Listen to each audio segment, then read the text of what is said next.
President Trump's address to the United Nations yesterday was interrupted by a malfunctioning teleprompter. Watch.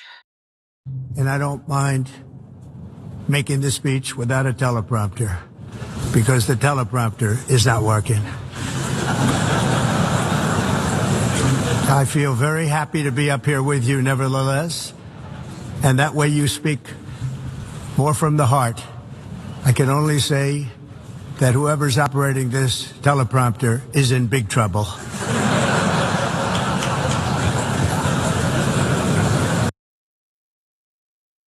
Correct. And I mean, I guess there's something beating in there. He referenced a heart. It seems very black, just tattered, tarred over. Remember, Donald Trump has previously said he doesn't need a teleprompter. And again, he suggested banning them. As we continue to follow the science-based approach to protect our people and vanquish the virus, Joe Biden continues to use the pandemic for political gain. Every time I see him, he starts talking about the pandemic. He's reading it off a teleprompter. I'm not allowed to use a teleprompter. Why is that, Phil? They ask questions and he starts reading the teleprompter. He says, move the teleprompter a little bit closer, please. I don't know. I think if I did that, I'd be in big trouble. I think that would be the story of the year. No, because there's lots of things that you do that are written about, lamented. It's constant chaos with you. So when have you gotten in big trouble, actually? You've escaped every consequence that should have been coming your way. Let's go to 2016, the remarks by Donald Trump back then. He said, maybe when you run, you shouldn't be allowed to use a teleprompter.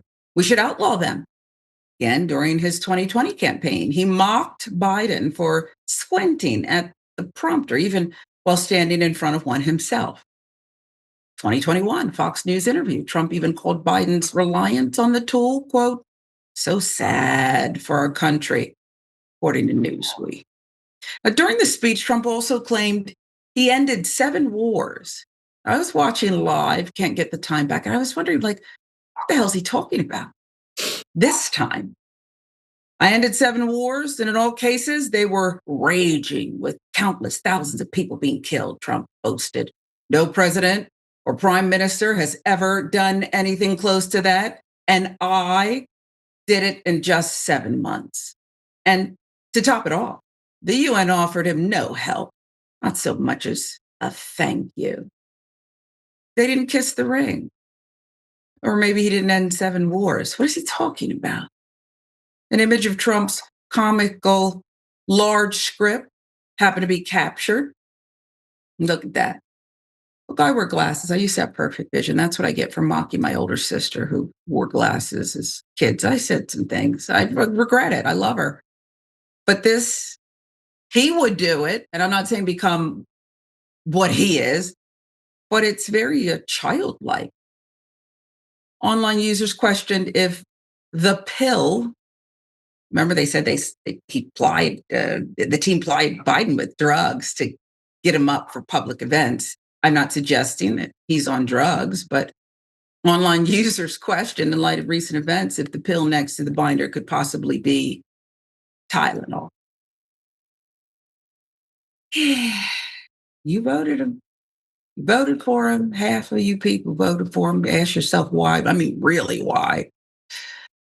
Now the White House is saying Mr. Trump was sabotaged. Never his fault. All right, Caroline, it does appear to be sabotage with the escalator and the teleprompter. What is the White House going to do about that? Well, Jesse, that's definitely what it appears to be to me. And that's why I put out a statement earlier. There was some concerning reporting over the weekend from the London Times, as you pointed out, that UN globalist staffers were basically plotting to set up the president of the United States. And first it was the escalator, then it was the teleprompter. Can I tell you, there's no teleprompter in this show. So when you hear Senator Nina Turner, talk as if she's written a speech, it's just all up here. There's no teleprompter. I'm not looking at anything, and maybe that's why I go off on so many tangents. But I can tell you that, in my opinion, Caroline Levitt there was reading a teleprompter, because I can just tell the difference. Very few people can be, flawless, seamlessly dipping in and out of the written word in front of them. And I believe that's my opinion. All of that was not true. It's never your fault. Never your fault, unless you're Black or brown. So this week, we should remind you more about what Donald Trump did, talking about Tylenol. And we're going to get to that because, again, it's constant chaos, sometimes 2, 3, 4, 5, 6, 10 in a day of nonsense. Senator, he talked about so much pathetic nonsense. And these people from the world body, some with little earpieces in their ear for the translation that they wish they didn't get, seemed befuddled and they were dumbfounded. Like, what? This, he does this all the time, but this was, well, it seems that he is in such decline now from where he previously was, and that wasn't great. There's got to be some kind of intervention or put aside, figure this out. How do we get out of this? I'm not even making sense, but I make more sense than he did yesterday. Your turn. You always do, Sharon Reed. You always make sense. I mean, the president talks in streams of consciousness. I won't say always, but, as we've known him from his last presidency to this one, he just talks in streams of consciousness. A lot of things never really always go together, but people have come accustomed to his style. And I might be being a little more generous than you're willing to be with him today, Sharon, because I'm trying to understand this. Mm-hmm. So the teleprompter part, either he has forgotten how he railed against his colleague, because President Joseph R. Biden is his colleague. And not only is he his colleague, they're in the same generation. Okay, so he's his colleague professionally. And they're also within the same generation. A generation is 20 years. There's not a 20-year difference between them. It's only a few year difference from them. And aging impacts people differently. I mean, if we're blessed, I want that for me. I want that for you, Sharon. I want that for to grow old gracefully or to be seasoned gracefully. If we live, we're all going to get older. The 2-year-old is older the next day. So there's a generation ahead of you and a generation behind you. That's just life. None of us getting out of here alive. You only got 2 choices, either die young or you become seasoned.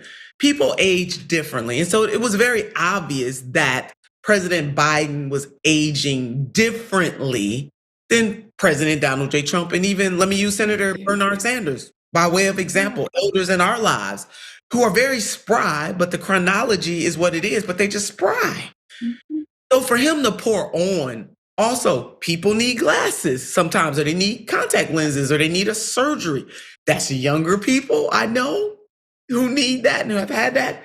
And they're older people, but as you age, things start to change. And so the fact that President Biden may have said, make the font bigger or bring the teleprompter closer, of all the things that he could criticize the President Biden for, and baby, I got a whole list.